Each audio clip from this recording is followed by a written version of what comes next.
I wake up and I know that I have had a long life and today is the day I should die. It has been a life with ups and downs, with happiness and sadness, with love and regret. My biggest regret is that I have outlived my loves, my wife and my two children, one to an accident, two to illness.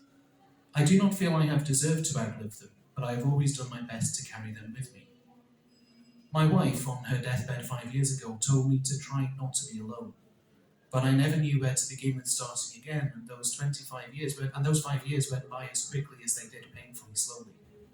The days dragged on minute by minute, while the years accumulated like ash in a fireplace.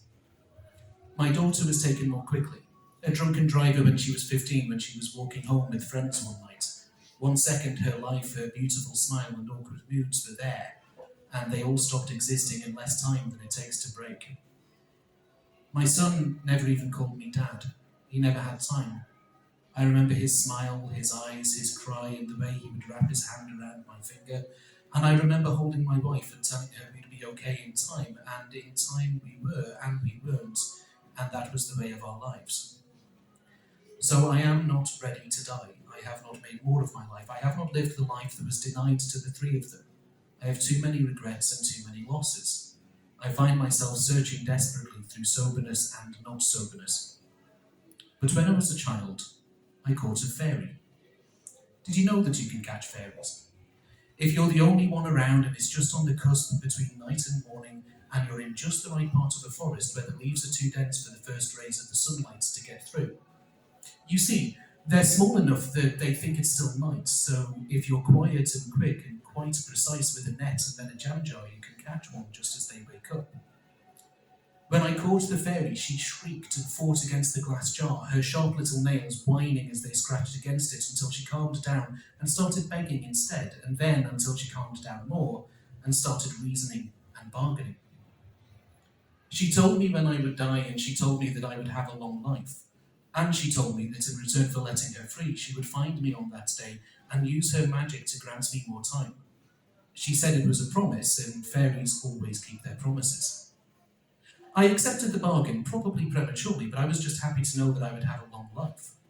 I went back to the same spot shortly after my son died, and I begged her to return and grant the wish to him instead, but she wasn't there, no matter how long I waited. In fact, and I'll be honest with you because honesty is important, I believe that I dreamt meeting the fairy in the first place. I went back to the same spot just after my daughter died, my desperation outstripping my lack of belief, but there was nothing again. And now I sit here at the end of the day I am to die, and I see the fairy again.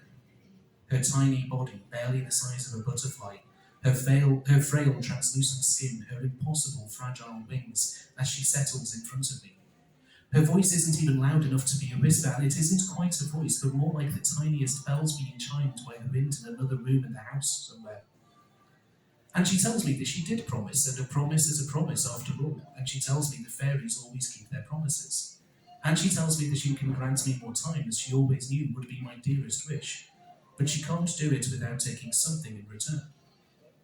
I ask her what she has to take, and she says she needs to take a memory, just the one, and nothing that I will miss, because how can someone miss a memory that's gone? They're such small things, even smaller than fairy rings.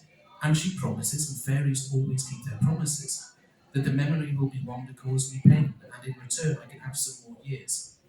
At my age, my memory isn't much anyway, so I agree.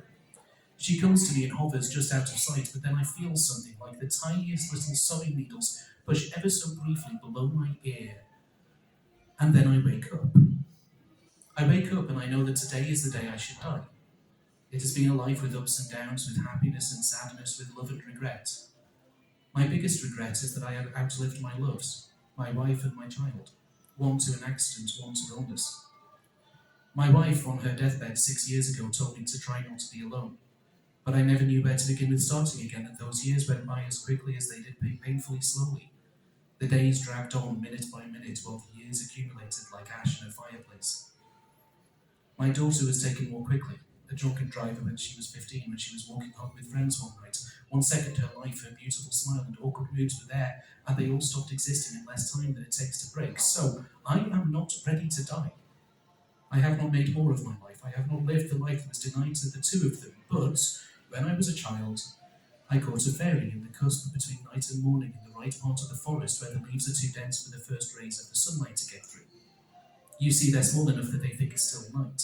So if you're quiet and quick and quite precise with a net and then a jam jar, you can catch one just as they wake up. She told me that in return for letting her free, she would find me on the day I should die and use her magic to grant me more time. She said it was a promise, and fairies always keep their promises. I went back to the same spot shortly after my daughter died, and I begged her to return and grant the wish to her instead, but she wasn't there. No matter how long I waited. I went back when my wife died, but there was nothing again. And now I sit here at the end of the day I am to die, and I see the fairy again. Her little porcelain white body with her little feathery wings, her whispered voice like a lover tenderly waking you. She tells me that she did promise, and a promise is a promise after all, and she tells me the fairies always keep their promises, but that she needs something in return. I ask her what she has to take, and she says that she needs to take a memory, just the one, and nothing that I will miss, because how can someone miss a memory that's gone? They're such small things, even smaller than fairy wings. And she promises, and fairies always keep their promises, that the memory will be one that caused me pain, and in return I can have more years. At my age, my memory isn't much anyway, so I agree. She comes to me, her wings brushing against me, and I can see them fluttering as I feel something painful as her teeth and claws, and how did I not see that she had claws, bite under my ear like thorns digging into me. They grip and seize and grind together, and the pain blossoms up into my brain, and then I wake up. I wake up and I know that today is the day I should die. It has been a life with ups and downs, with happiness and sadness, with love and regret. My biggest regret is that I have outlived my love, my wife, the only good thing in my life. On her deathbed 7 years ago, she told me to try not to be alone, but I never knew where to begin with starting again, and those years went by as quickly as they did painfully slowly. The days dragged on minute by minute, while the years accumulated like ash in a fireplace. I went back to the same spot so shortly after she died, and I begged the fairy to return and grant the wish to her instead, but she wasn't there, no matter how long I waited. And now I sit here at the day I am to die, and I see the fairy again, her bloated red body with her thick leathery wings, her voice scratching like broken glass. She smiles and tells me that she did promise, and a promise is a promise after all, and she tells me the fairies always keep their promises, but that she needs something in return. She has to take a memory, just the one, and nothing that I will miss, because how can someone miss a memory that's gone? They're such small things, even smaller than fairy claws. And she promises, and fairies always keep their promises, that the memory will be one that caused me pain, and in return I can have some more years. She comes to me, her wings beating into my face as she digs her teeth and claws into me, tearing hungrily against my neck and burying deep inside, and I feel them digging deeper inside my ear and into my head as she digs the memory out of me, and I feel it slipping away, and I feel her slipping away, and I try to hold on to it as I realise what I'm losing, but the thing is slippery with blood now, and I can't grab it as it feeds, and I finally can't fight anymore as the pain is too much, and I don't know if I'm passing out or dying, and I wake up. I have lived a long life, and today is the day I should die. It has been a long life. So long. The days have ached by minute by lonely minute, while the years have piled up like ash in a fireplace. Somehow, despite all of this time, I only feel a sense of loss of the things I've never had. I never had a wife. I never had children. And I feel that loss like life ripped away from me.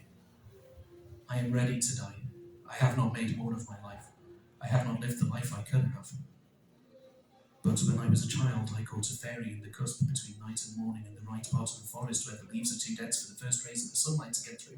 You see, they're small enough that they think it's still night, so if you're quiet and quick and quite precise with a net and then a jam jar, you can catch one just as they wake up. She told me that in return for letting her free, she would find me on the day I should die and use her magic to grant me more time.